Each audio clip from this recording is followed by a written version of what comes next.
Cada año se consumen más de 8 millones de toneladas de chocolate, y gran parte de esa locura ocurre ahora, en Navidad.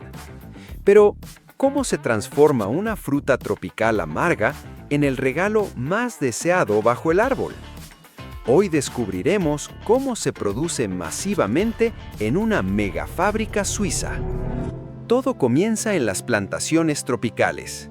El cacao crece en mazorcas que los agricultores recolectan a mano. Cada una guarda granos cubiertos de pulpa que, en este punto, huelen a ácido. Para que surja la magia, deben fermentar y secarse al sol durante una semana antes de viajar a la fábrica. Al llegar a la planta, comienza el espectáculo. Los granos entran en enormes tostadoras a 150 grados. Aquí nace ese aroma inconfundible de la Navidad. Inmediatamente, una máquina los descascarilla para obtener los nibs, el corazón puro del cacao, que luego es triturado por molinos de alta presión hasta convertirse en licor de cacao líquido. Aquí el proceso se divide. Prensas gigantes aplastan esta pasta para extraer la manteca de cacao, la grasa dorada que hace que el chocolate se derrita en la boca. Lo que sobra se convierte en polvo de cacao. Llega el momento de la receta maestra. En grandes mezcladoras se unen el licor, la manteca, azúcar y leche. Pero el secreto de la suavidad está en el conchado. La mezcla se agita durante horas en caliente para eliminar la acidez y pulir la textura hasta dejarla como seda. Finalmente, el chocolate líquido llena moldes de acero y pasa por túneles de frío para cristalizar y lograr ese crujido perfecto al partirse. Una vez sólido, brazos robóticos lo envuelven a velocidad vertiginosa, dejándolo listo para tu mesa. Si quieres ver cómo se hace el turrón, tienes el enlace en la descripción. Dale like si te ha entrado hambre y suscríbete. ¿Sabías que cada día se consumen más de 1.000 millones de latas de bebidas carbonatadas en todo el mundo? Y entre todas ellas, una marca destaca por su sabor, su historia y su presencia global: Pepsi. Pero, ¿cómo se fabrica esta bebida icónica? ¿Qué hay detrás del burbujeante sabor que millones aman? ¿Y qué procesos industriales son necesarios para producirla a escala masiva? Lo que estás a punto de ver te sorprenderá. Desde el tratamiento del agua hasta la fórmula ultra secreta y la compleja línea de embotellado, este es un viaje por el corazón de una de las industrias más grandes del planeta. Así es como se fabrica la Pepsi en enormes cantidades. Historia y origen de la bebida. Para entender la Pepsi de hoy, primero hay que retroceder más de un siglo.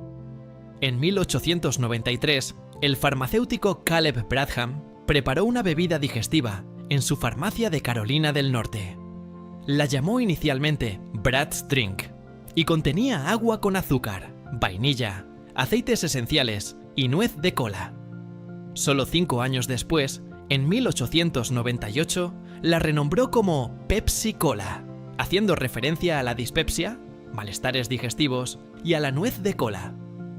En aquel entonces, la Pepsi no era solo una bebida, era un producto farmacéutico. Pero con el paso del tiempo, su sabor gustó tanto que dejó de ser un remedio y se convirtió en un refresco popular. Durante el siglo XX, Pepsi se enfrentó cara a cara con Coca-Cola, su eterno rival, en una batalla de marketing y distribución que marcó época. Hoy, Pepsi es una de las marcas más reconocidas del planeta, con presencia en más de 200 países y una producción que alcanza niveles verdaderamente industriales. Pero para entender cómo llega a nuestras manos, tenemos que comenzar por el elemento más importante de todos, el ingrediente principal, el agua. Parece obvio, pero no lo es. El ingrediente principal de la Pepsi es el agua, y no cualquier agua.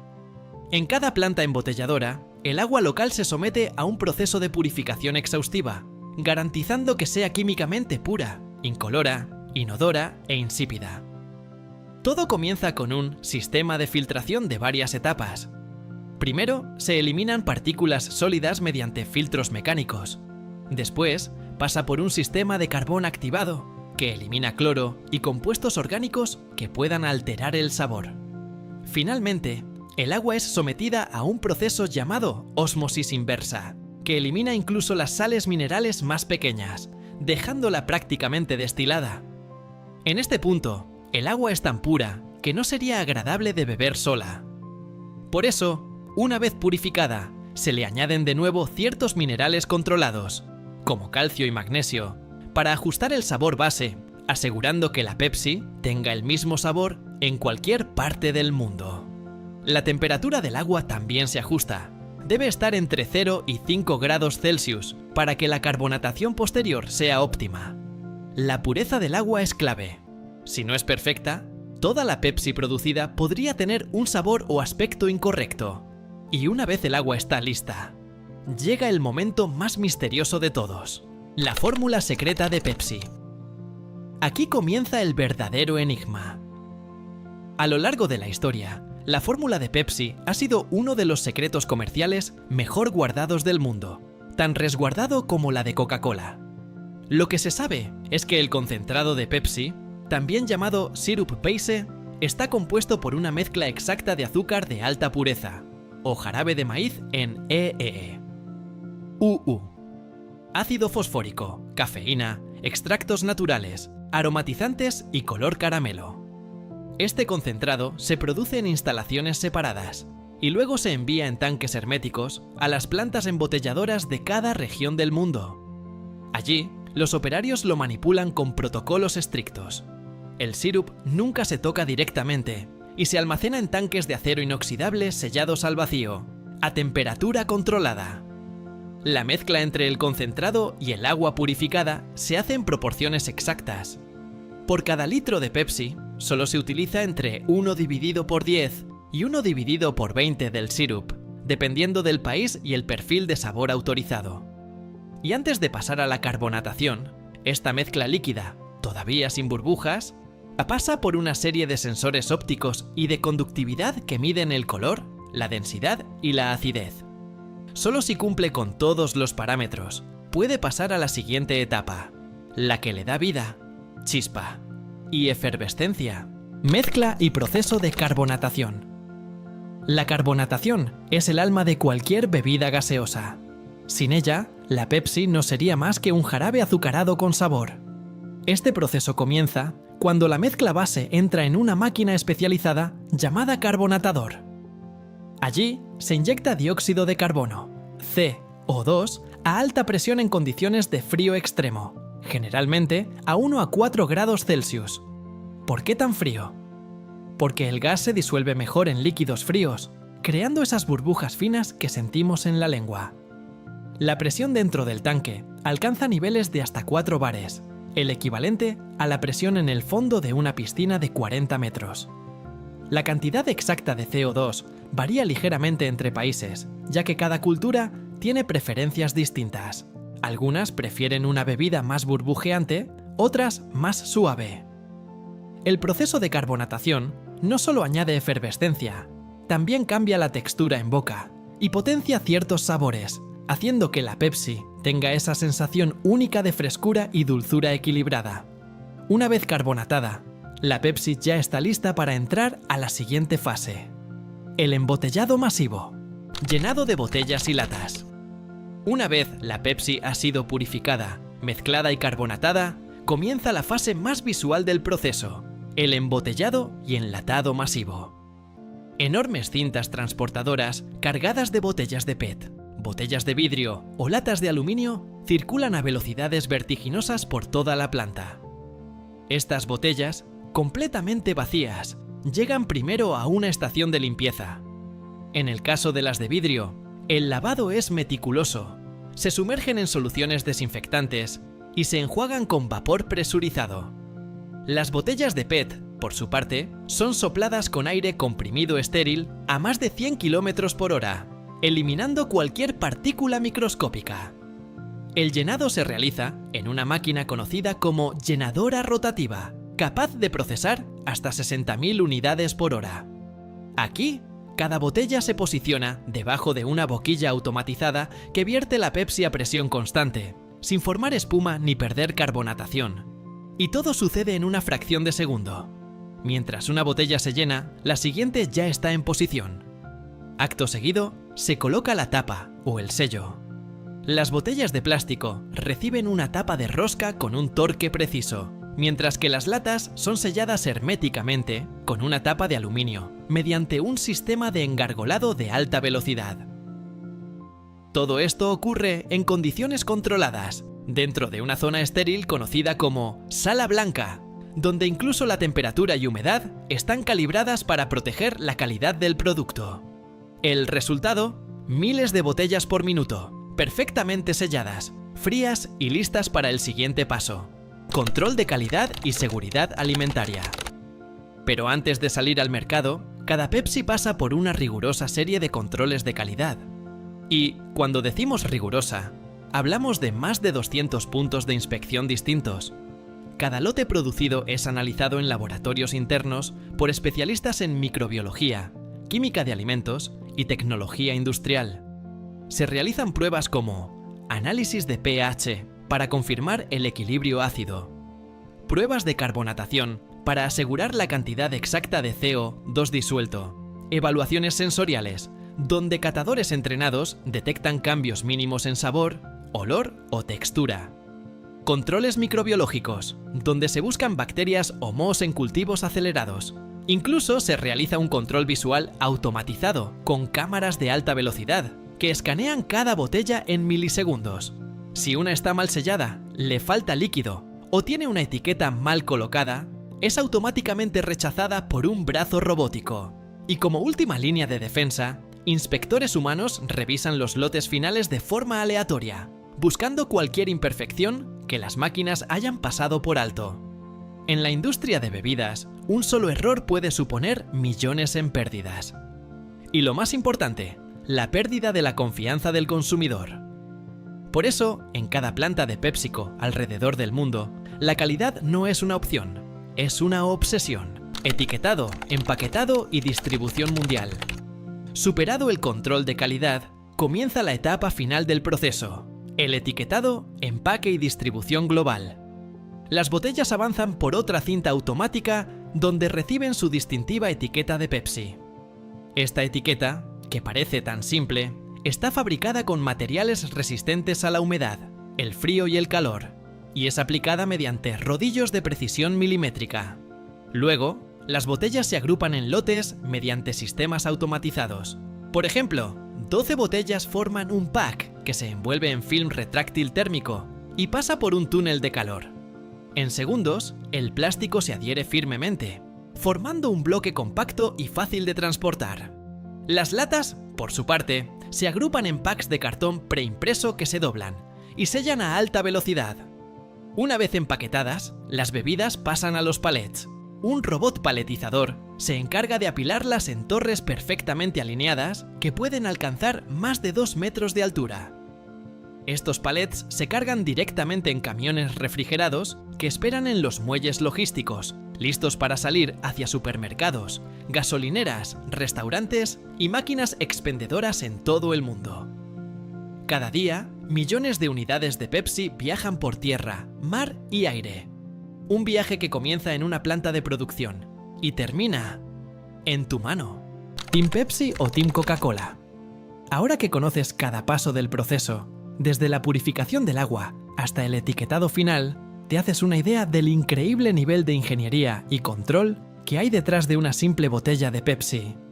Una bebida que parece sencilla, pero que es el resultado de más de 120 años de historia, innovación tecnológica y estrategia global.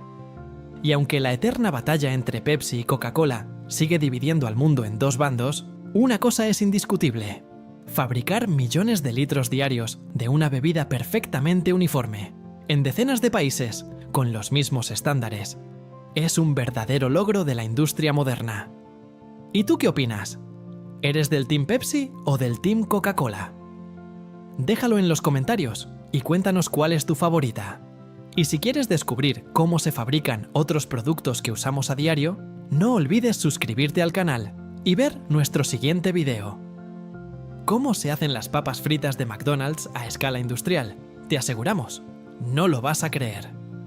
¿Sabías que más del 70% del bacon que se consume en el mundo no se cocina en casa, sino que ya viene precocido desde fábricas gigantescas? Crujiente, salado, con ese aroma irresistible que llena la cocina en segundos. El bacon no es solo un alimento, es un símbolo de placer culinario. Pero detrás de cada loncha perfecta hay un complejo proceso industrial que combina tecnología de precisión, saberes tradicionales y toneladas de carne cuidadosamente seleccionada.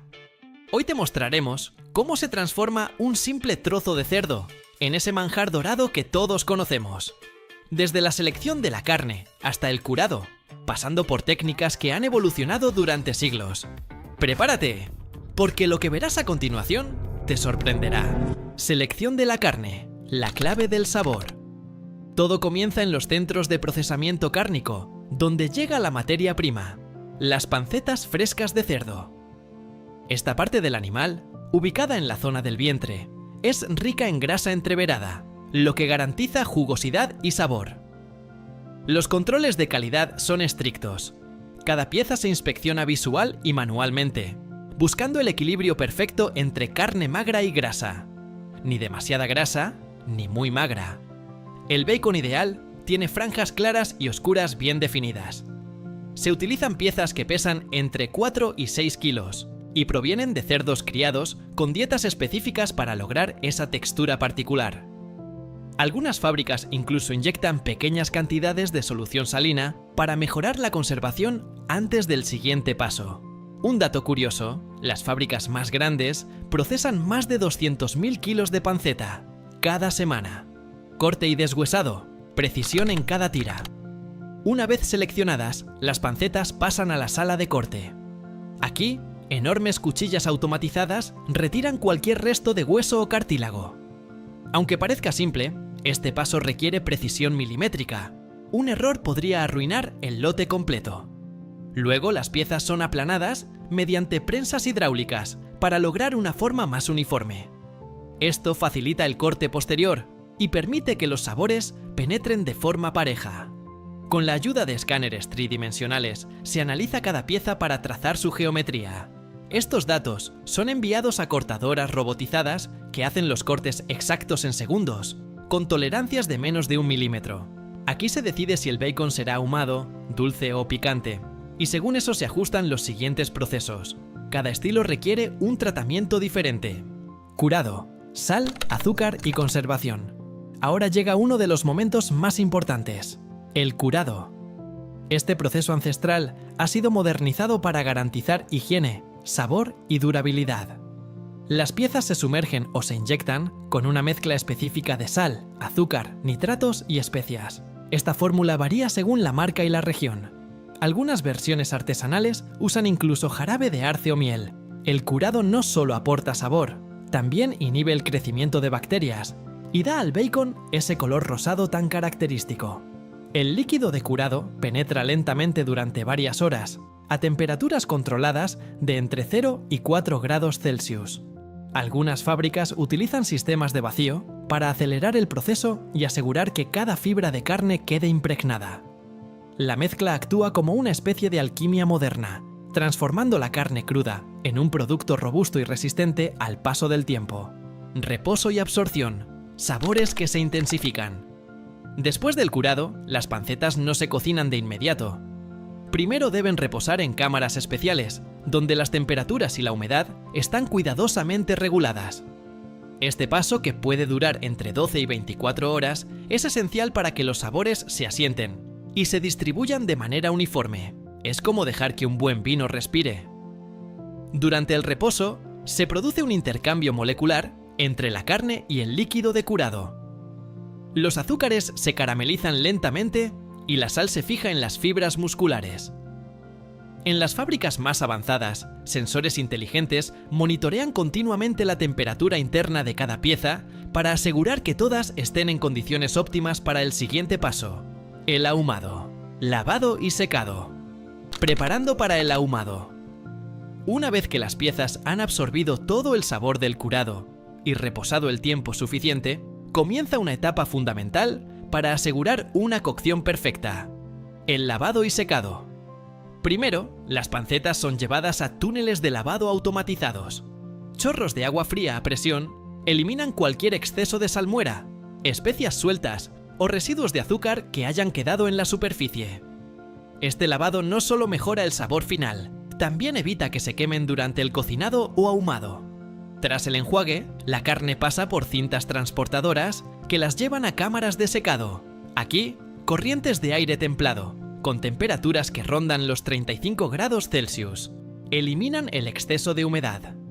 Este paso es clave, porque una superficie demasiado húmeda impediría que el humo penetre correctamente durante el ahumado. La humedad relativa de estas cámaras se mantiene por debajo del 50%. Sensores digitales ajustan la velocidad del flujo de aire y la temperatura en tiempo real, asegurando condiciones óptimas para cada lote. Cuando las pancetas salen del secado, tienen un aspecto ligeramente mate, pero firme. Ya están listas para recibir uno de los pasos más emblemáticos del proceso: ahumado, el toque distintivo del bacon. No todos los bacon son ahumados, pero cuando lo son, el resultado es sencillamente inolvidable. Las piezas son introducidas en cámaras de ahumado gigantes, algunas del tamaño de una pequeña casa. Allí, durante varias horas, son bañadas por el humo generado a partir de maderas seleccionadas: nogal, manzano, cerezo o roble. Cada tipo de madera aporta un perfil aromático distinto. El ahumado se realiza entre los 60 y 80 grados Celsius, lo justo para que los compuestos del humo penetren sin llegar a cocer la carne. Este es un arte que combina química, tiempo y temperatura. El humo contiene fenoles y aldehídos que actúan como conservantes naturales, aportando sabor y alargando la vida útil del producto. En algunas fábricas, el ahumado se hace de forma líquida. Se aplica un concentrado de humo a las piezas, mediante una especie de ducha automatizada. Este método es más rápido, pero los puristas prefieren el ahumado tradicional, por su intensidad y autenticidad. Al salir de la cámara, el bacon tiene un color ámbar profundo, un aroma que lo delata a distancia y una textura firme que anuncia lo que viene. Cocinado, crujiente por fuera, tierno por dentro. Aunque muchos creen que el bacon se cocina únicamente en casa, la mayoría del bacon comercial pasa por un proceso de cocinado previo en la fábrica. Esto permite un control preciso del punto de cocción y reduce el tiempo que necesita el consumidor en su cocina. Las lonchas se colocan sobre cintas transportadoras perforadas que recorren hornos túnel de alta tecnología. Estas máquinas cocinan el bacon con aire caliente a temperaturas entre los 170 y 200 grados Celsius durante unos 5 a 7 minutos. Es un equilibrio delicado. Demasiado tiempo y se seca. Muy poco. Y no alcanza esa textura crujiente tan deseada. Durante este paso, la grasa comienza a derretirse lentamente. Este goteo graso es captado por bandejas inferiores para su posterior reciclado, ya que la grasa de bacon es un subproducto valioso en la industria alimentaria. Además, el bacon cocido industrialmente adquiere una textura uniforme y controlada, crujiente en los bordes, suave en el centro. Un perfil que sería casi imposible de lograr en casa de forma consistente. Para garantizar la seguridad alimentaria, cada lote es monitoreado mediante sensores térmicos que verifican que el centro de cada loncha haya alcanzado los 71 grados Celsius, eliminando cualquier posible bacteria. Una vez cocinado, ya casi está listo para llegar a tu plato. Enfriamiento, envasado y almacenamiento. Tras salir del horno, el bacon pasa por un túnel de enfriamiento. Aquí, ventiladores industriales y serpentines refrigerados bajan rápidamente su temperatura hasta unos 4 grados Celsius en menos de 15 minutos. Este enfriamiento rápido es crucial para evitar el crecimiento microbiano y mantener la textura. Después, las lonchas se alinean automáticamente para pasar al envasado. Algunas fábricas usan máquinas con visión por computadora que identifican imperfecciones y eliminan piezas defectuosas en tiempo real. El envasado se realiza al vacío o en atmósfera modificada para conservar la frescura durante semanas. Cada paquete recibe un código de trazabilidad que permite saber cuándo, dónde y bajo qué condiciones se fabricó ese lote. Por último, los paquetes se apilan en cajas y se almacenan en cámaras frigoríficas gigantes. Desde ahí, miles de toneladas de bacon son distribuidas cada semana a supermercados, hoteles, restaurantes y hogares de todo el mundo. Desde una simple pieza de panceta cruda hasta una loncha perfectamente crujiente, el bacon pasa por más de una docena de etapas diseñadas para garantizar sabor, textura y seguridad. Cada paso está milimétricamente calculado para llevar a tu mesa uno de los alimentos más deseados del mundo. Porque el bacon no solo se come, se celebra. ¿Quieres descubrir cómo se hace otro alimento icónico, como las papas fritas de McDonald's o el queso parmesano? Entonces no olvides suscribirte, activar la campanita y ver los próximos videos. Lo que viene te va a sorprender. ¿Alguna vez te has preguntado qué se necesita para crear una de las máquinas más deseadas del planeta? Un Lamborghini no es solo un auto. Es velocidad, es lujo, es arte. Es una bestia domada por la ingeniería. Pero detrás de su rugido hay algo más. Un proceso de fabricación tan preciso y espectacular como el propio vehículo.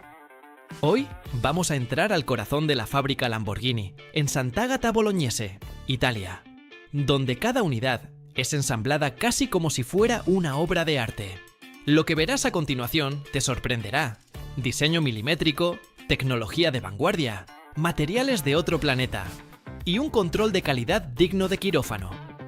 Prepárate para descubrir cómo nace un Lamborghini, paso a paso, desde un simple boceto hasta convertirse en uno de los superdeportivos más admirados del mundo. Diseño. Del boceto a la perfección aerodinámica. Todo comienza con un trazo. En las oficinas de diseño de Lamborghini, el lápiz da forma a lo imposible. Líneas agresivas, ángulos afilados, proporciones que parecen desafiar la lógica. El objetivo no es solo que se vea rápido. Tiene que ser rápido.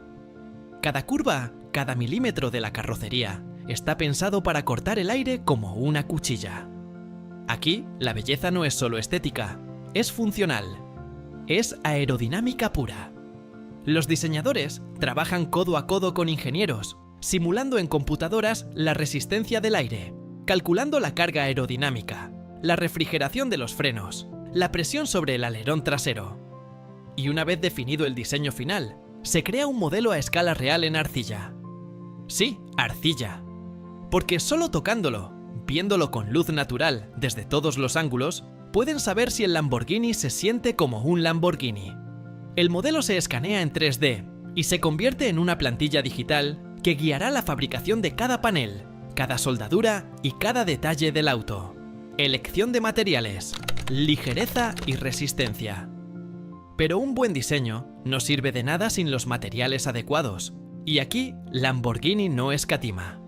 El peso es el enemigo natural de la velocidad. Por eso, la marca apuesta por materiales ultraligeros y resistentes, fibra de carbono, aluminio forjado y compuestos especiales que parecen sacados de la industria aeroespacial. Por ejemplo, la fibra de carbono utilizada en los Lamborghini no es la común que se encuentra en otros autos deportivos. Es tejida en patrones específicos, curada en autoclaves a más de 120 grados centígrados y reforzada con resinas que le dan una rigidez estructural superior. Las puertas, los paneles internos e incluso partes del chasis están hechos con este material. El resultado, un cuerpo extremadamente resistente y al mismo tiempo liviano. Además, se utilizan aleaciones de aluminio especiales en el monocasco y la suspensión, reduciendo aún más el peso total del vehículo, sin sacrificar la seguridad ni la durabilidad. Todo este proceso es realizado por técnicos especializados, algunos con formación en aeronáutica, que manejan los materiales con guantes y en entornos controlados como si se tratara de equipamiento quirúrgico. Fabricación del chasis. Precisión estructural. El chasis es el esqueleto del Lamborghini, y su fabricación requiere una precisión absoluta. Aquí no hay margen de error. Se parte de una estructura monocasco, fabricada principalmente en fibra de carbono, a la que se añaden refuerzos metálicos en zonas clave. Cada unión se realiza mediante adhesivos especiales y soldaduras robotizadas que garantizan una rigidez torsional extrema. Imagina esto. El chasis debe resistir fuerzas de torsión de más de 20.000 Nm por grado, sin deformarse. Eso equivale a levantar un autobús entero desde una esquina. Y que la estructura ni se inmute. Las piezas llegan a la línea de ensamblaje numeradas y se ensamblan manualmente sobre moldes calibrados con láser. Un sistema de escaneo 3D supervisa cada fase, asegurando que no haya desviaciones ni de 1 milímetro. Después, el chasis se somete a pruebas de resistencia estructural y flexión. Se aplica fuerza sobre diferentes puntos, simulando situaciones reales de conducción extrema, desde curvas a alta velocidad hasta impactos frontales. Cuando pasa todas las pruebas, está listo para recibir el alma del auto, su motor. El corazón del auto, el motor Lamborghini. Llegamos al corazón del Lamborghini, y no hay exageración en decir que estos motores son una obra de arte mecánica. Los V10 y V12 atmosféricos de Lamborghini son ensamblados a mano por técnicos especializados. Cada bloque comienza como un simple trozo de aluminio, que pasa por un proceso de mecanizado milimétrico, taladros, roscas, esmerilado y comprobaciones constantes. Un solo motor puede tardar hasta 15 horas en completarse. Se ensamblan los pistones, bielas, cigüeñal, árboles de levas, culatas y sistemas de lubricación.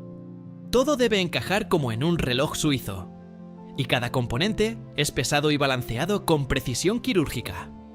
Después se instala el sistema de escape, fabricado en titanio para reducir el peso y soportar temperaturas que superan los 900 grados, y el sistema de admisión.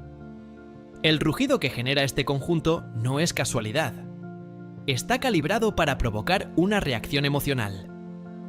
Cada motor es conectado a un banco de pruebas, donde se simulan diferentes condiciones de conducción. Aceleran, frenan, suben de revoluciones, todo mientras el motor está monitorizado electrónicamente. Si pasa la prueba, se le coloca una placa con el nombre del técnico que lo ensambló, como una firma. Porque sí, cada motor lleva el sello de su creador. Montaje de la carrocería, estilo y aerodinámica. Una vez que el chasis y el motor están listos, comienza uno de los momentos más esperados, el montaje de la carrocería. Es aquí donde el Lamborghini comienza a tomar su forma final, esa silueta agresiva y escultural que parece desafiar la gravedad. Cada panel de la carrocería, fabricado en fibra de carbono o aluminio, según el modelo, es pintado de forma individual en una sala hermética.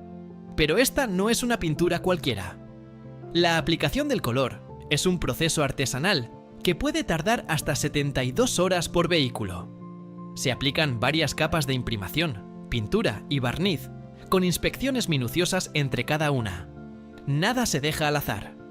Los clientes pueden elegir entre más de 300 colores distintos, o incluso crear un tono personalizado. Algunos Lamborghini tienen acabados que cambian de color según la luz. Otros, detalles pintados a mano por artistas especializados. Cada auto se convierte en una obra única. La instalación de los paneles exteriores se realiza manualmente. Técnicos especializados colocan puertas, capó, alerones, tomas de aire y faldones con precisión milimétrica.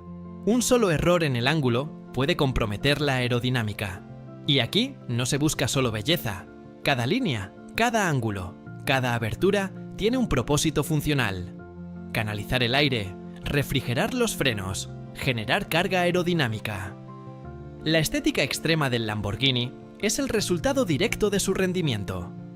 Una vez montada la carrocería, el vehículo pasa a la siguiente fase, la instalación del interior. Instalación de componentes internos, lujo y tecnología. En el interior de un Lamborghini, cada detalle grita exclusividad, pero también tecnología de vanguardia. Los asientos se fabrican con piel tratada a mano, alcantara o materiales técnicos como la Carbon Skin, una exclusiva fibra de carbono flexible patentada por Lamborghini.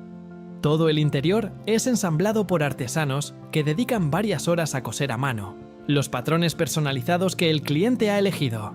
El volante, el salpicadero, los paneles de las puertas, todo respira lujo. Pero no se trata solo de elegancia. Cada botón, Cada pantalla y cada función están diseñados para ofrecer una experiencia de conducción envolvente. El sistema multimedia incluye pantallas digitales de alta resolución, conectividad total con smartphones, navegación GPS y hasta telemetría en tiempo real. Los cables y sensores se instalan como si fueran venas en un cuerpo. Más de 400 metros de cableado recorren el vehículo, conectando módulos electrónicos que controlan desde la gestión del motor hasta el sistema de suspensión adaptativa. Además, el sistema de sonido, opcional en algunos modelos, puede ser desarrollado por firmas como Bang & Olufsen, con altavoces colocados en ubicaciones estratégicas para crear una experiencia inmersiva. Aunque, seamos sinceros, pocos quieren silenciar el rugido del motor. La consola central se inspira en la cabina de un caza. Interruptores tipo palanca, pantallas táctiles inclinadas hacia el conductor y un botón de encendido protegido con una tapa roja. Como si fueras a lanzar un misil. Porque, al fin y al cabo, lo que viene después es un misil, sobre ruedas. Control de calidad. Pruebas extremas.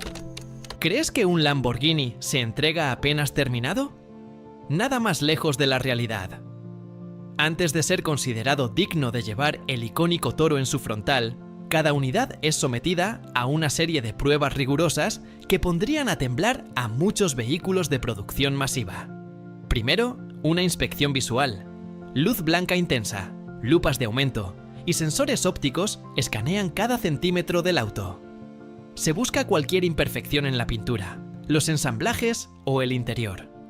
Después, se realizan pruebas dinámicas en una pista privada. Aquí, cada Lamborghini acelera, frena y toma curvas a altas velocidades. Se analiza el comportamiento del chasis, la respuesta del motor, la rigidez estructural, la aerodinámica activa y hasta los sonidos que hace la suspensión. Todo queda registrado. En total, cada vehículo recorre más de 60 kilómetros antes de ser aprobado. Y sí, esos kilómetros los hace un piloto profesional de pruebas, que se asegura de que el coche responda como debe. No importa si el destino final es Dubái, Miami o Tokio, el Lamborghini tiene que rugir igual. También se realiza una prueba de estanqueidad en una cabina cerrada donde se simula una tormenta con chorros de agua a alta presión. El interior debe permanecer completamente seco. Si una sola gota entra, el auto no pasa. Finalmente, se verifica que todos los sistemas electrónicos funcionen correctamente, incluyendo sensores de aparcamiento, cámaras, climatizador, sistemas de tracción y más de 50 puntos de chequeo adicionales. Solo si pasa todo esto, puede pasar a la última fase. Entrega personalizada, el nacimiento de una obra maestra. Cada Lamborghini que sale de la fábrica es más que un auto. Es una declaración de intenciones, una pieza única de ingeniería, lujo y poder. Pero antes de que el vehículo se entregue a su propietario, se realiza una ceremonia especial. Si el cliente lo desea, puede asistir a la entrega directamente en la sede de Sant'Agata Bolognese. Allí, en una sala exclusiva, bajo luces elegantes y un ambiente de máxima privacidad, se le presenta su nuevo Lamborghini. El vehículo aparece cubierto por una lona negra con el emblema de la marca. Cuando se descubre, suena el motor por primera vez en presencia del nuevo dueño. Es un momento de emoción pura, una mezcla de adrenalina y orgullo. Además, se le entrega un dossier con fotos de todo el proceso de fabricación de su auto, una memoria USB con los sonidos del motor y hasta una placa grabada con su nombre. Para algunos, esta es una experiencia de una vez en la vida. Para otros, el comienzo de una colección. Pero lo que todos tienen en común es esto. Poseen una obra maestra sobre ruedas. Un Lamborghini, nacido de la pasión, la precisión y la perfección. Y así es como se fabrica un Lamborghini, desde el diseño hasta la entrega. Un proceso que combina lo mejor de la tecnología con el alma de la artesanía italiana. Un ejemplo de cómo la ingeniería puede convertirse en arte. Y el arte en velocidad. Si te ha fascinado este recorrido, no te pierdas nuestros otros videos sobre cómo se fabrican los objetos más increíbles del mundo. Suscríbete y acompáñanos a descubrir los secretos de la industria desde dentro. Nos vemos en el próximo viaje. ¿Alguna vez te has preguntado cómo se fabrica algo tan cotidiano como el jabón? Ese pequeño bloque aromático que usamos cada mañana y que damos por sentado es el resultado de un proceso milenario, meticuloso y fascinante. Desde enormes calderas humeantes en fábricas industriales hasta los moldes artesanales con diseños únicos, el jabón no solo limpia, también cuenta una historia. La historia de la química, de la higiene moderna y de la creatividad humana. Pero lo que verás a continuación te sorprenderá. Porque no solo vamos a descubrir cómo se hace el jabón desde cero, sino también cómo se le puede dar una segunda vida, reciclando esas pastillas usadas que muchos desechan sin pensarlo dos veces. Así es como se fabrica y se recicla el jabón, en cantidades industriales. Prepárate para ver el detrás de cámaras de uno de los productos más usados del planeta.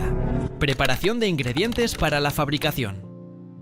Todo comienza en una sala de preparación donde la precisión lo es todo. Aquí se reúnen los ingredientes base. Hidróxido de sodio, comúnmente conocido como sosa cáustica, agua purificada y algún tipo de grasa, que puede ser vegetal o animal, dependiendo del tipo de jabón a fabricar. Estos ingredientes se pesan con exactitud milimétrica.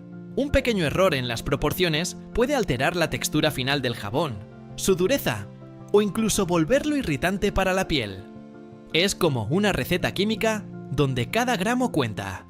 En enormes tanques de acero inoxidable se vierte primero el agua, luego la sosa cáustica, que al disolverse genera una reacción exotérmica, es decir, calor.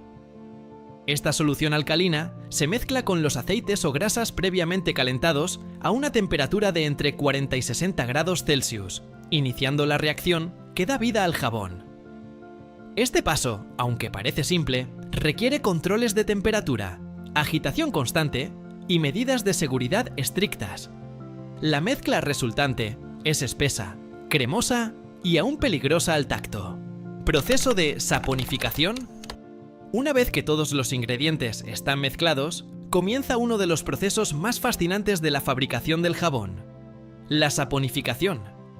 Este término, que proviene del latín sapo, significa literalmente hacer jabón. Se trata de una reacción química entre los ácidos grasos y el álcali, la sosa cáustica, que da como resultado dos productos: jabón sólido y glicerina.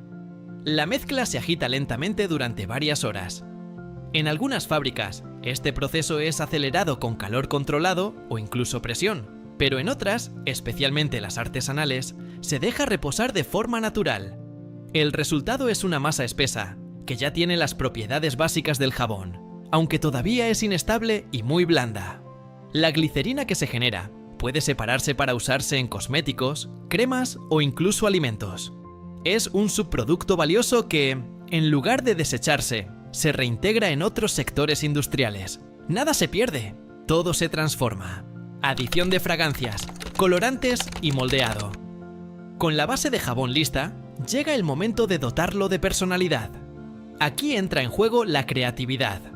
Se añaden fragancias, aceites esenciales como lavanda, menta, eucalipto o vainilla, y colorantes naturales o sintéticos, que le dan al jabón su aroma característico y ese aspecto visual que tanto atrae en las tiendas. La mezcla se revuelve de forma homogénea para evitar petas o manchas. En este punto, la masa de jabón tiene la textura de una crema espesa, ideal para verter en moldes. Estos moldes pueden ser simples rectángulos o diseños más elaborados como flores, frutas, animales o logotipos personalizados. Las fábricas industriales utilizan cintas transportadoras automáticas que llenan cientos de moldes por minuto, mientras que los talleres artesanales lo hacen a mano, molde a molde.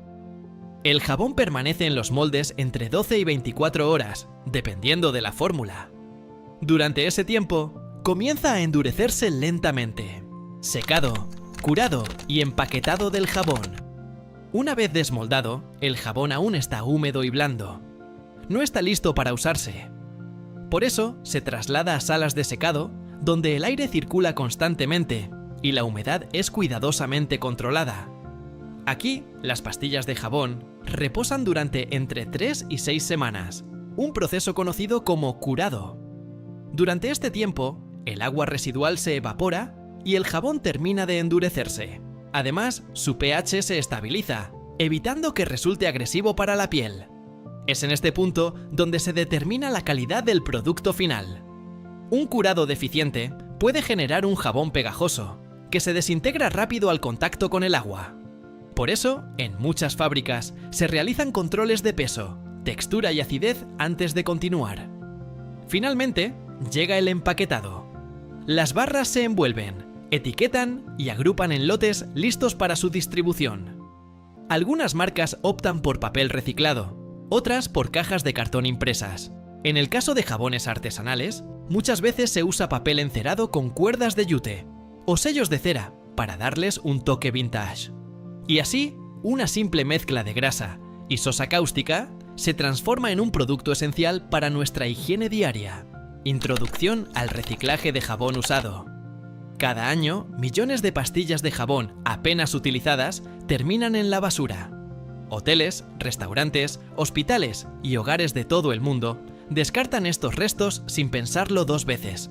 Pero, ¿y si te dijera que ese pequeño trozo que dejaste en la ducha puede convertirse en una nueva pastilla, lista para usarse? No solo es posible, sino que ya es una realidad. Este es un proceso que pocos conocen, el reciclaje de jabón. Una iniciativa que no solo reduce residuos, sino que salva vidas, porque muchos de estos jabones reciclados se distribuyen en comunidades sin acceso a productos básicos de higiene, ayudando a prevenir enfermedades mortales como la diarrea y la neumonía. Lo que verás ahora forma parte de una red invisible de solidaridad, innovación y sostenibilidad. Así es como se recicla el jabón, en fábricas que huelen a esperanza, recolección, desinfección y triturado. Todo comienza con la recolección de los jabones usados. En hoteles de lujo y cadenas de hospitalidad global, los empleados separan cuidadosamente las pastillas de los baños, almacenándolas en contenedores higiénicos. Estos lotes son enviados a centros de reciclaje especializados, como los que operan ONGs y empresas sociales en países como Estados Unidos, India, Filipinas y varios lugares de África. Allí se realiza un primer control visual. Se eliminan residuos de cabello, papeles y envoltorios y se clasifican por color, olor o estado.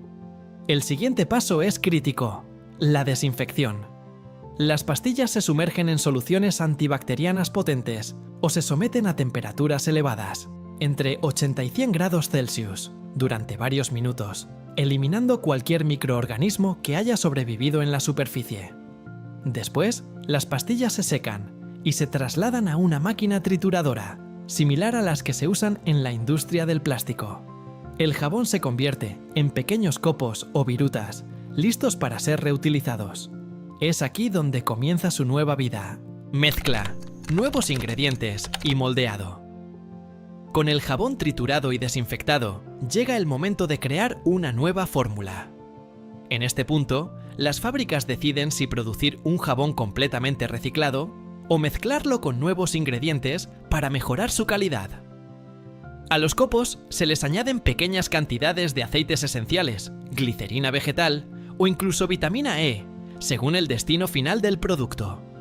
La mezcla se introduce en una amasadora industrial donde, a través de presión y calor, se transforma en una masa compacta, homogénea y lista para moldear. Este paso se parece mucho al amasado del pan. La textura, la temperatura y la consistencia deben estar perfectamente equilibradas. Si el jabón está muy seco, se agrieta. Si está muy húmedo, se derrite al secarse. Una vez lista la mezcla, se introducen en moldes reutilizables. Algunas fábricas moldean en barras largas, que luego serán cortadas, y otras directamente en formas individuales. Aquí, a diferencia del jabón nuevo, el diseño suele ser más básico, funcional, sin colores ni fragancias llamativas. Pero su valor no está en el aspecto, sino en el impacto social que representa: secado, corte y empaquetado del jabón reciclado.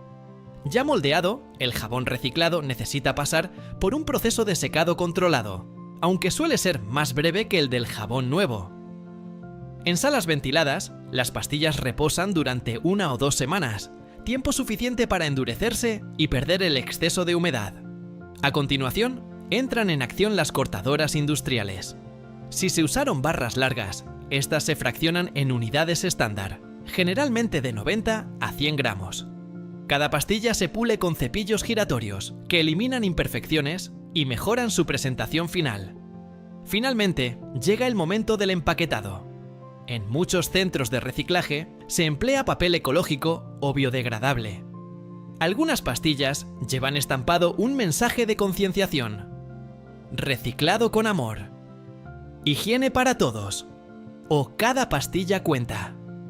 Una parte de esta producción se vende en mercados locales o tiendas solidarias. Pero otra parte, quizás la más importante, se dona.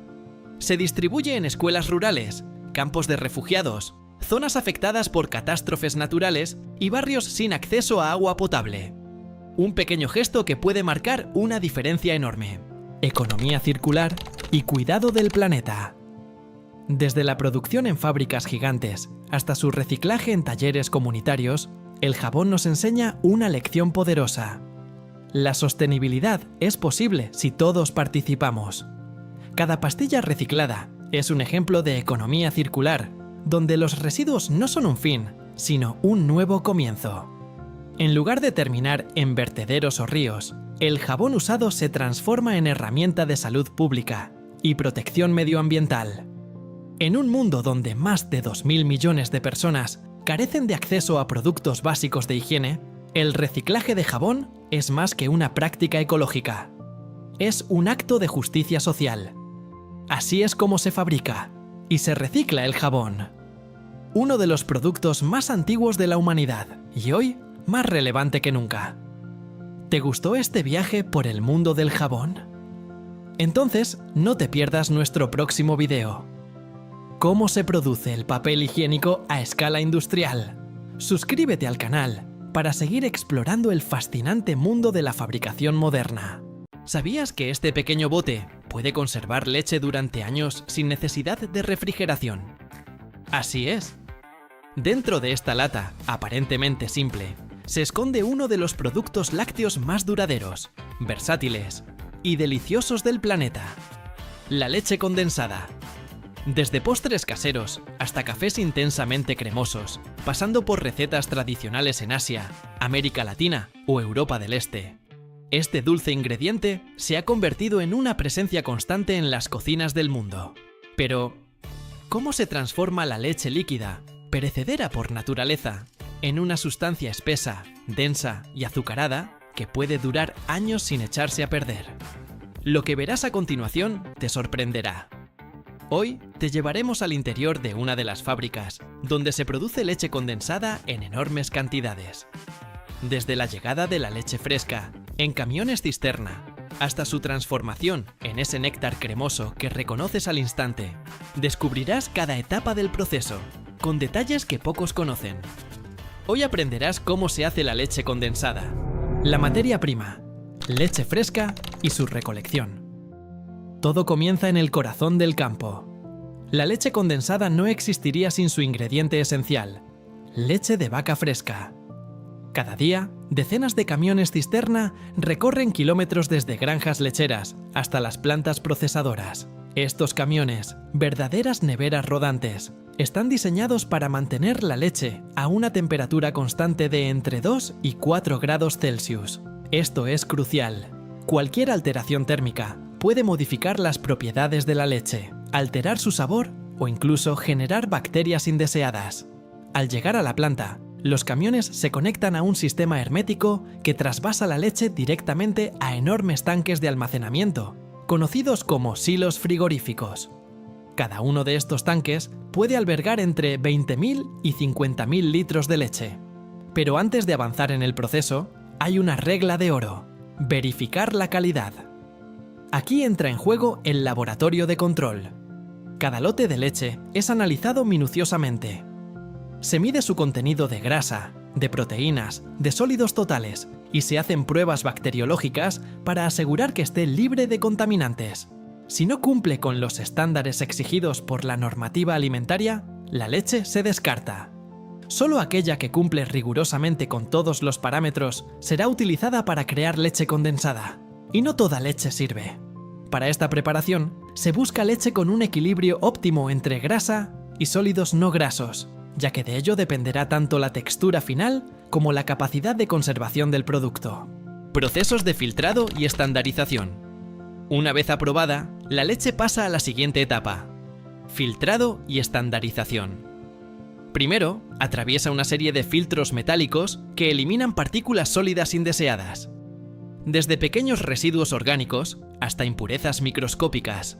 Este proceso se realiza en línea, a gran velocidad, y asegura que la leche esté perfectamente limpia antes de ser procesada. Luego, llega el turno de la estandarización. ¿En qué consiste? En ajustar con precisión el contenido de grasa y sólidos de la leche, para que cada lote de leche condensada tenga la misma textura, densidad y sabor, independientemente del origen de la leche. Este paso es más complejo de lo que parece. La leche que llega de una granja puede tener un 3,6% de grasa, mientras que otra puede tener 4,1%. En una fábrica que produce leche condensada a escala industrial, la uniformidad lo es todo. Por eso, los técnicos ajustan los niveles mezclando leche de diferentes calidades o incluso añadiendo o retirando grasa con la ayuda de separadoras centrífugas. Dato curioso, estas máquinas giran a más de 6.000 revoluciones por minuto y permiten separar la grasa de la leche con una precisión milimétrica. Una vez estandarizada, la leche está lista para entrar en una de las fases más cruciales del proceso, la evaporación. Pero eso lo veremos en el siguiente capítulo. Evaporación y adición de azúcar.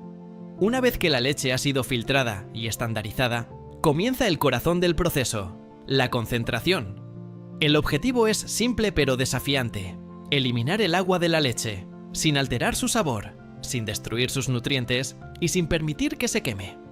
Para lograrlo, la leche pasa a través de un sistema de evaporación al vacío, uno de los equipos más impresionantes de toda la planta.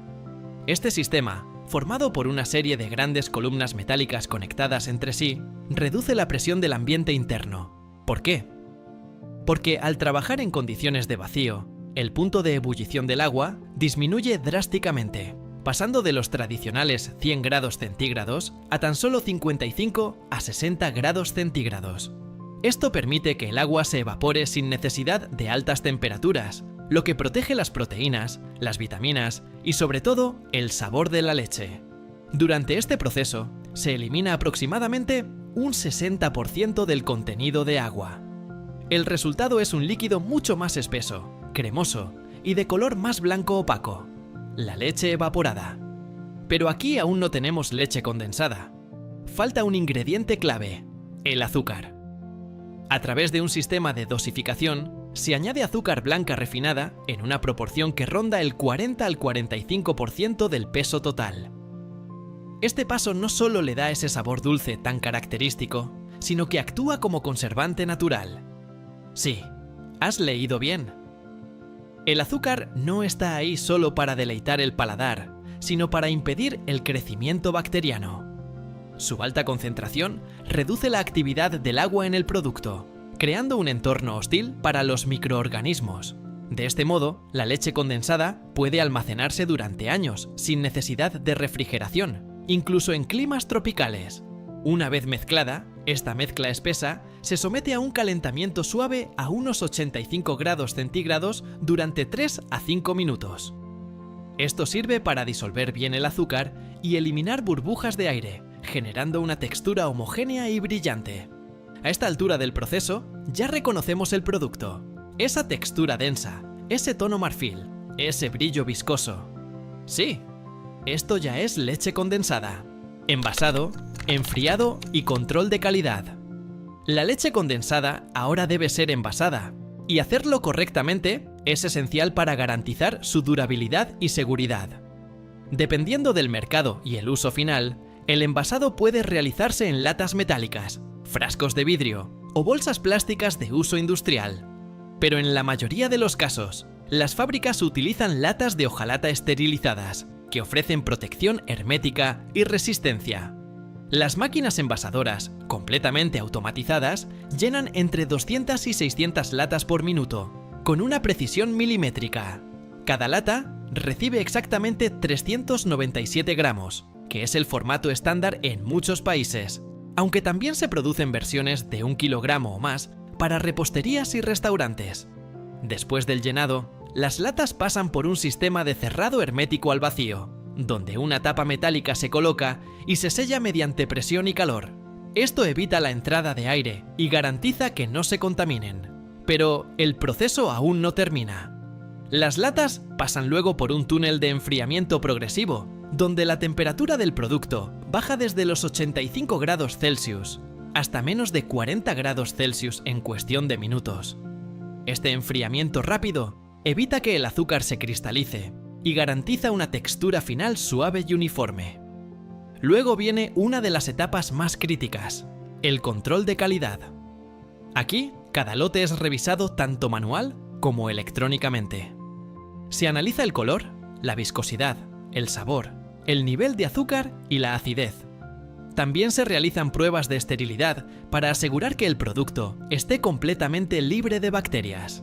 Además, una parte del lote es almacenada durante varios días en condiciones extremas, altas temperaturas, agitación constante, humedad, para verificar que las latas no se hinchen ni el producto se altere. Solo cuando pasa todas estas pruebas, el lote recibe luz verde para ser distribuido. De la fábrica a tu mesa. Usos y curiosidades. Una vez envasada y etiquetada, la leche condensada está lista para viajar y puede recorrer miles de kilómetros antes de llegar a tu cocina.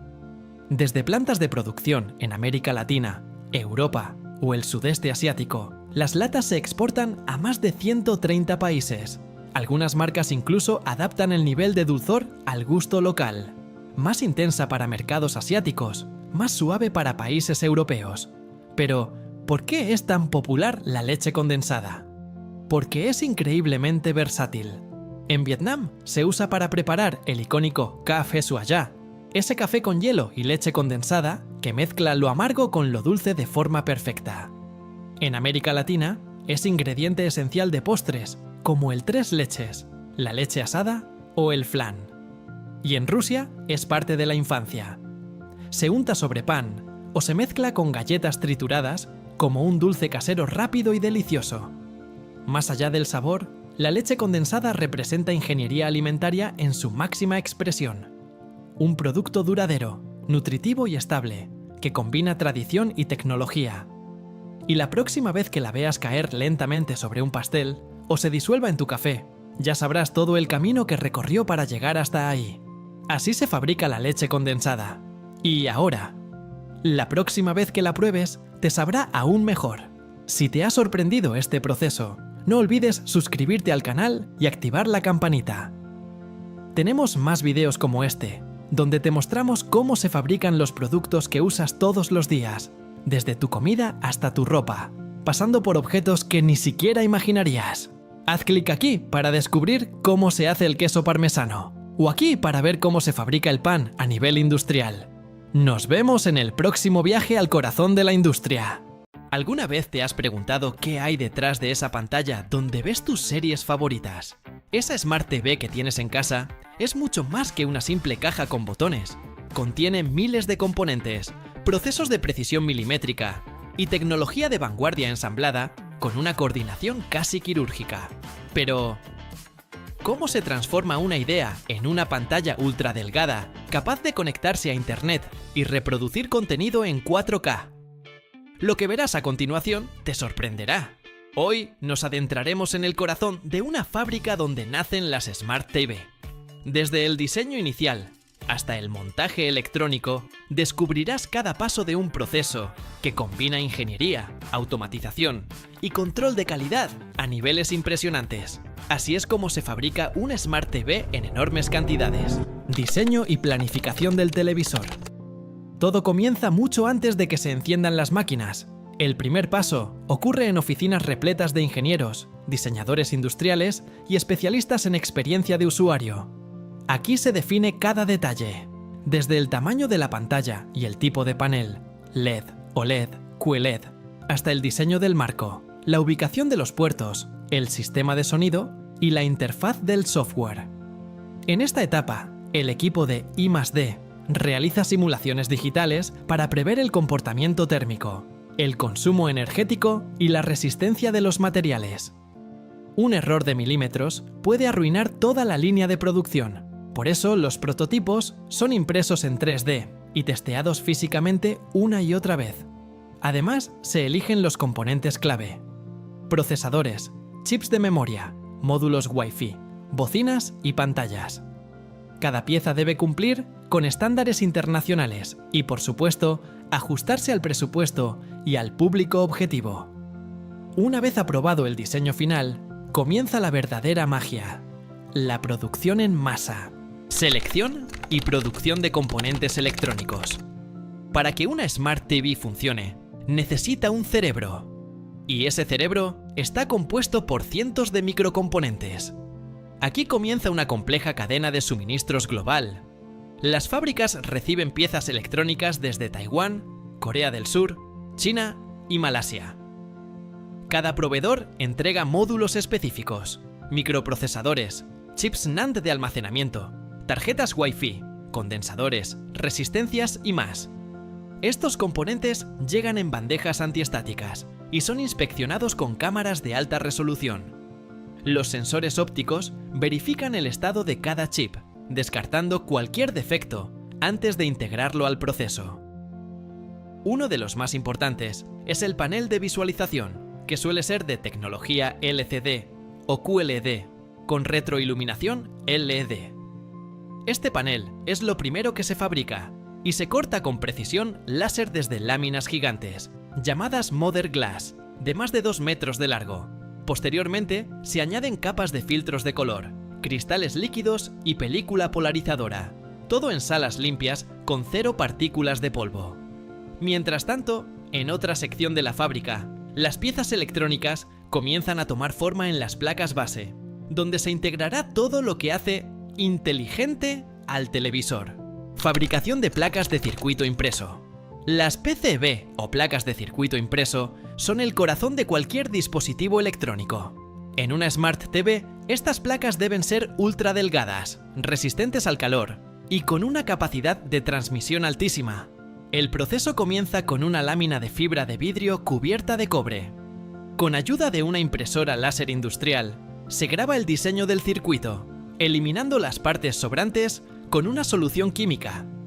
Este proceso, conocido como fotolitografía, permite crear caminos de conducción tan delgados como un cabello humano. Una vez grabada la pista del circuito, se perforan pequeños agujeros para permitir la conexión entre las diferentes capas de la placa, a veces hasta 8 capas internas de rutas eléctricas. Estas perforaciones se realizan con taladros automáticos que giran a más de 100.000 revoluciones por minuto. Luego, los orificios son bañados en cobre mediante galvanoplastia, permitiendo el paso de la electricidad entre capas. Finalizado el grabado, se aplica una capa de soldadura y una máscara verde característica. La PCB ahora está lista para recibir componentes. Pero aún falta el paso más delicado: montaje de componentes electrónicos. Aquí es donde entra en juego la precisión robótica. Las placas base se colocan en líneas de montaje automatizadas conocidas como SMT, Surface Mount Technology. Con ayuda de brazos robóticos y cintas transportadoras, las máquinas colocan hasta 80.000 componentes por hora sobre la placa. Cada chip, condensador y transistor se ubica exactamente en su sitio con márgenes de error de micras. La placa pasa por un horno de reflujo que alcanza temperaturas de 250 grados Celsius, fundiendo la soldadura y fijando los componentes de forma permanente. Luego, sistemas de rayos X revisan las uniones internas para asegurarse de que no haya cortocircuitos invisibles a simple vista. Después del montaje de la placa base, se conectan los cables del panel, los altavoces y el módulo de conectividad. Todo es revisado por operarios humanos que ajustan, limpian y prueban conexiones críticas con herramientas especializadas. Este es un proceso que pocos conocen, pero sin él, una Smart TV no podría ni siquiera encender. Ensamblaje final del televisor. Con todos los componentes listos, comienza uno de los momentos más esperados del proceso: El ensamblaje final. Aquí, las diferentes piezas del rompecabezas se unen para dar forma a lo que pronto será una Smart TV funcional. La carcasa de plástico, generalmente fabricada por moldeo por inyección, es revisada visualmente para asegurarse de que no tenga rebabas, arañazos ni deformaciones. Los marcos son diseñados para ser lo más delgados posible, sin comprometer la resistencia. En algunos modelos premium se utilizan aleaciones de aluminio anodizado para dar una sensación más robusta y elegante. En esta fase se introduce el panel de pantalla, que es la parte más delicada del televisor. Los operarios, equipados con guantes antiestáticos y batas especiales, colocan el panel dentro del chasis con precisión quirúrgica. Luego, se insertan las placas de circuito previamente ensambladas, conectando todos los cables internos con sumo cuidado. Esto incluye la fuente de alimentación, el módulo Wi-Fi Bluetooth, las entradas HDMI, USB y la antena. Una vez completado el cableado, se integran los altavoces. Algunos modelos incorporan sistemas de sonido envolvente y otros incluso cuentan con tecnologías Dolby o DTS integradas. Finalmente, se cierra la carcasa trasera con tornillos automáticos y el televisor comienza a parecerse a lo que conocemos en las tiendas. Pero aún no está listo para llegar al consumidor. Instalación del sistema operativo y configuración. Una Smart TV no es inteligente, solo por su hardware.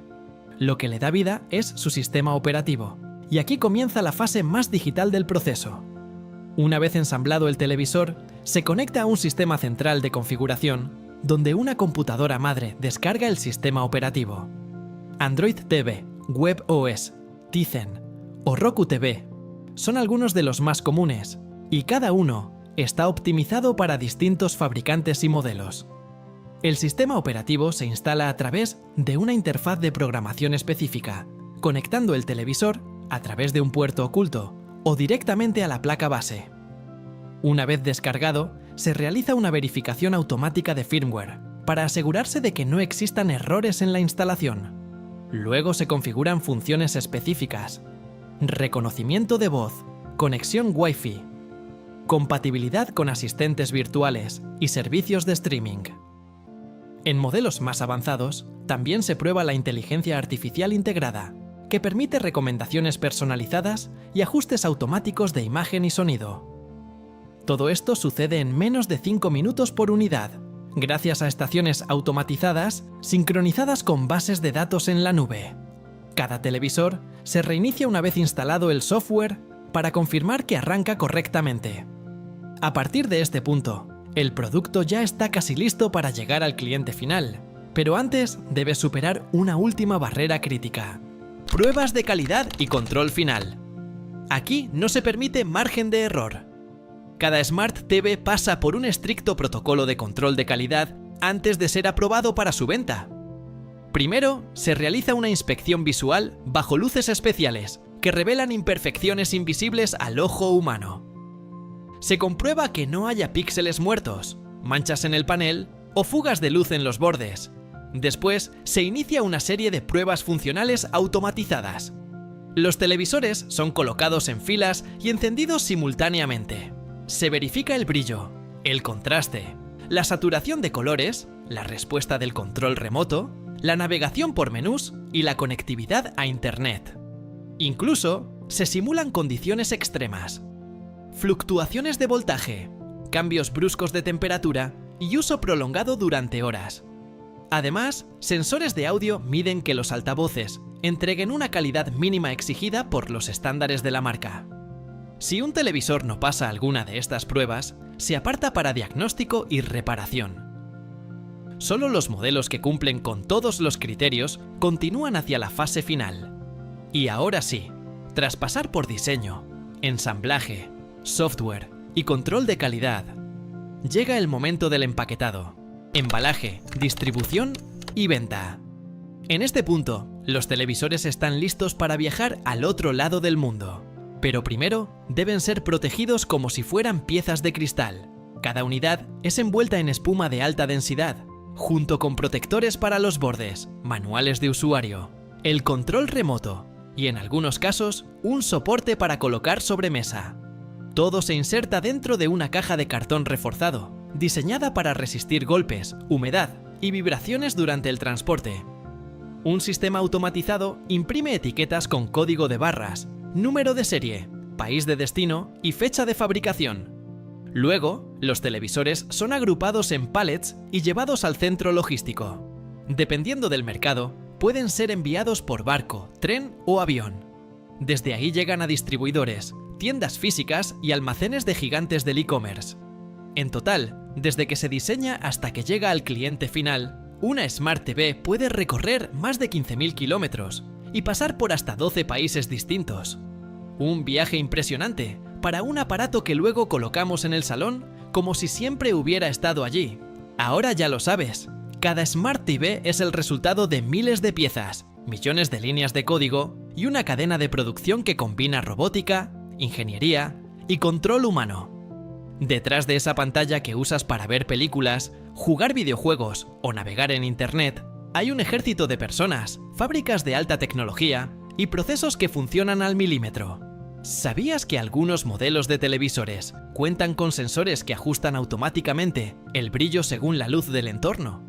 ¿O que hay fábricas donde cada televisor se ensambla en solo 17 segundos gracias a líneas robotizadas ultra rápidas?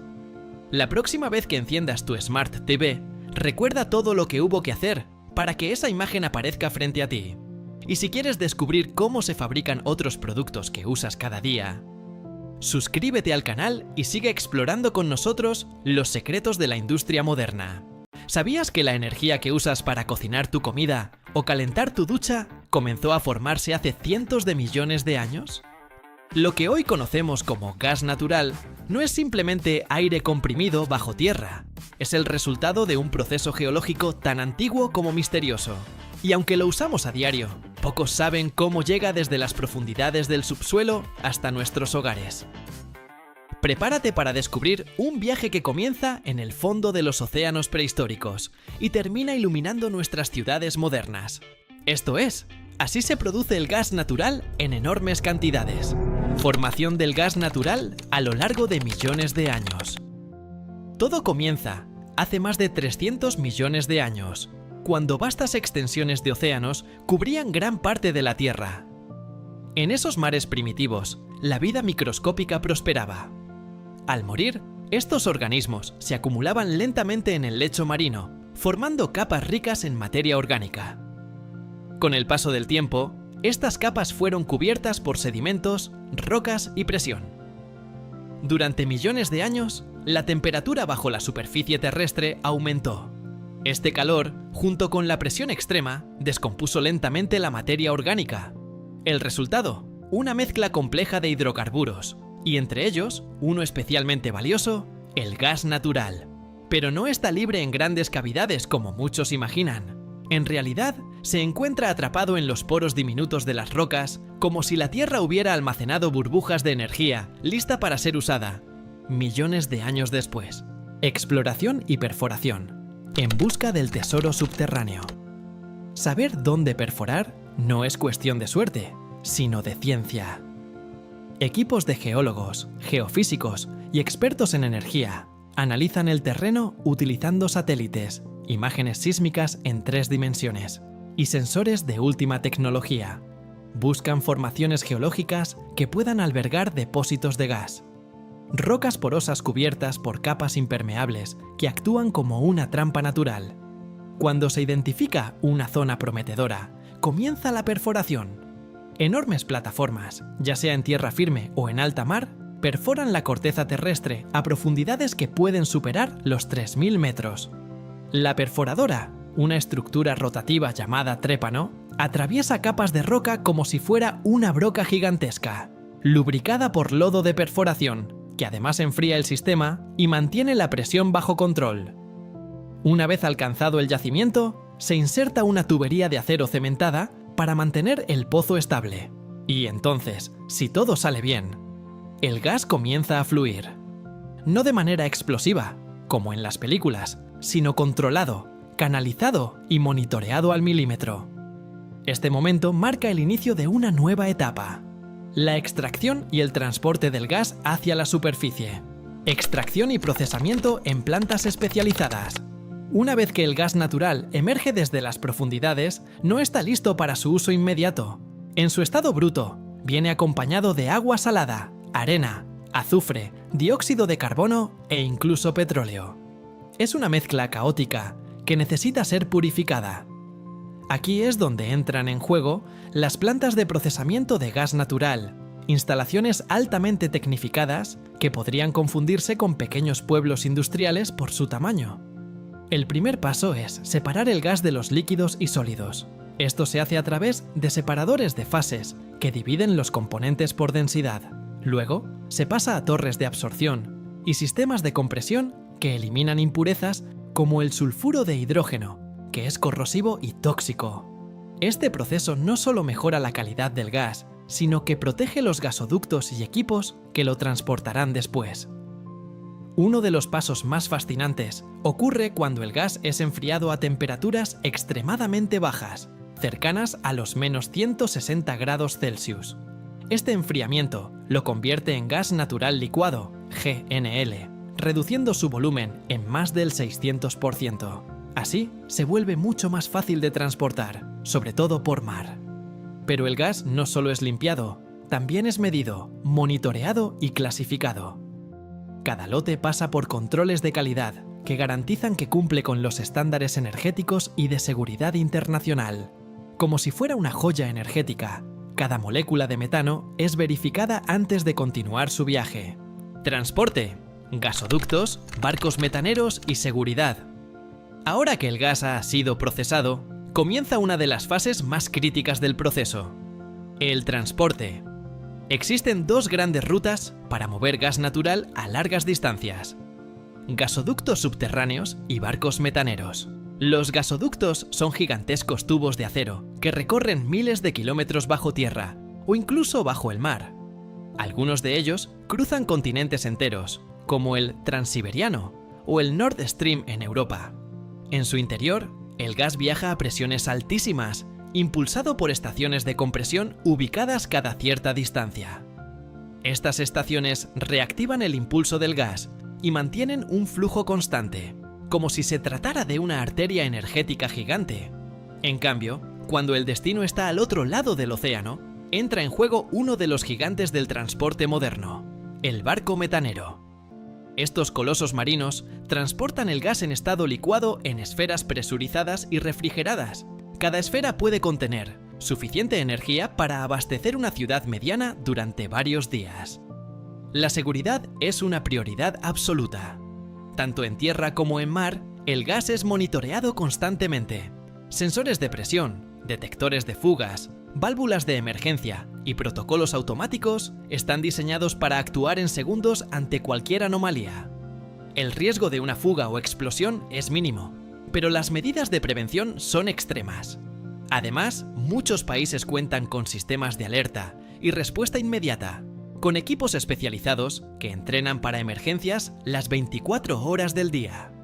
El viaje del gas es largo, pero cada tramo está protegido, supervisado y optimizado para que nada se interponga en su destino final. Distribución final y uso en hogares e industrias. Una vez que el gas llega a su país de destino, aún queda un paso vital: la distribución local. Desde los grandes centros de recepción, el gas se envía a través de una red secundaria de tuberías que atraviesa ciudades, barrios y zonas industriales. Estas tuberías, mucho más pequeñas que los gasoductos principales, llevan el gas directamente hasta nuestros hogares, fábricas, hospitales y centrales eléctricas. Y todo esto ocurre de forma casi invisible para el usuario final. En casa, el gas natural enciende estufas, calderas y calentadores. En la industria, es el alma de hornos, generadores y sistemas de producción que no pueden detenerse ni un segundo. También se usa como materia prima en la industria química, especialmente para fabricar fertilizantes, plásticos, metanol y otros compuestos esenciales. Además, en algunos países, el gas natural es utilizado como combustible para vehículos en forma de GNC, gas natural comprimido, una alternativa más limpia al diésel o la gasolina. El gas que salió hace semanas desde un pozo remoto a miles de metros de profundidad termina transformándose en calor, energía y movimiento en nuestra vida diaria. Y lo más sorprendente es que todo este proceso ocurre constantemente, las 24 horas del día, los 365 días del año. El viaje invisible que mueve el mundo. Desde microorganismos prehistóricos hasta tu cocina moderna, el gas natural ha recorrido un viaje épico. Ha sido comprimido por la Tierra, descubierto por la ciencia, extraído por ingeniería de vanguardia y transportado con una precisión asombrosa. Y aunque no lo veas, es parte esencial del mundo actual. Calienta nuestros hogares, mueve nuestras industrias y alimenta nuestra economía. Ahora que sabes todo lo que ocurre tras una simple llama azul, ¿no te parece aún más impresionante? Si te gustó este viaje al corazón de la energía, suscríbete y descubre cómo se fabrica todo lo que te rodea. El conocimiento también es poder. Y lo que viene en el próximo video te dejará sin aliento.